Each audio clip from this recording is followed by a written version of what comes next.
We're going to move now to tariffs, and in a significant escalation of tensions, US President Donald Trump has of course imposed sanctions on India. This includes a 50% tariff on Indian exports. Now, the White House Press Secretary Caroline Leavitt has stated that the move is part of broader efforts to bring an end to the Russia-Ukraine conflict. The tariffs come after US Treasury Secretary Scott Bessent accused India of profiteering from the resale of Russian oil, with its purchases increasing sharply since the war began. China's Russian oil imports grew by only 3%. This is because China has diversified its oil sources, limiting its reliance on Russian oil. Bessent also highlighted India's $16 billion in excess profits from this trade, calling it unacceptable.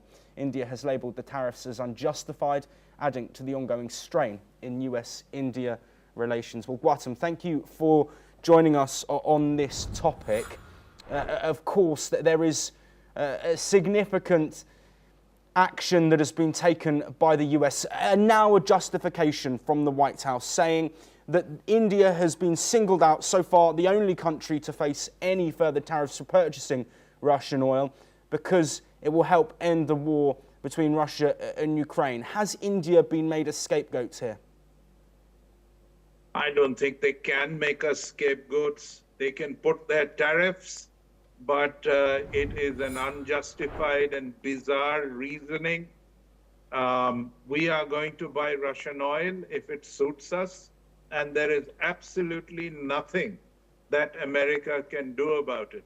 To attach it to the idea that Indian oil purchases are prolonging the Russian-Ukrainian war is pure fantasy. And what can you do with an administration that deals in fantasy? Yes, Gautam, of course, China, another country that has been purchasing Russian oil, singled out by Donald Trump after he imposed this extra 25% tariff on India. He also said that other countries purchasing Russian oil would potentially face sanctions. Why has Trump not followed through with that promise?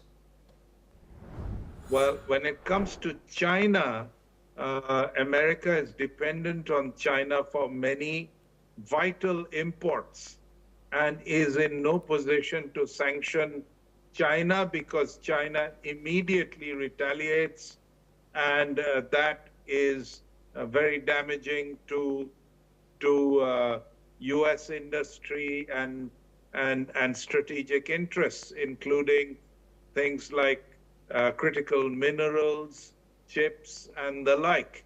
So it is hard-pressed to sanction China because China retaliates immediately. In India's case, he thinks he can get away with it. He's doing it. He's not getting away with it. We are diversifying our exports. We are diversifying our export payments so that we are less reliant on the dollar. We're strengthening BRICS. We're strengthening our relationship with both Russia and China. So I don't know what this is achieving. Gautam, we have a very short amount of time left, but very quickly, these higher rates come into effect August the 27th. There was planned bilateral talks between the US and India for just before then. Those have been postponed. Is there any hope of these 50% tariffs on exports from India stopping and not being implemented? Or in your opinion, is this going to happen? Well, we don't care. India has already moved on. America can put 100% tariffs on top of this if it so pleases. It is not in our strategic calculations. We think the entire thing is entirely unfair, and so America can do as it pleases.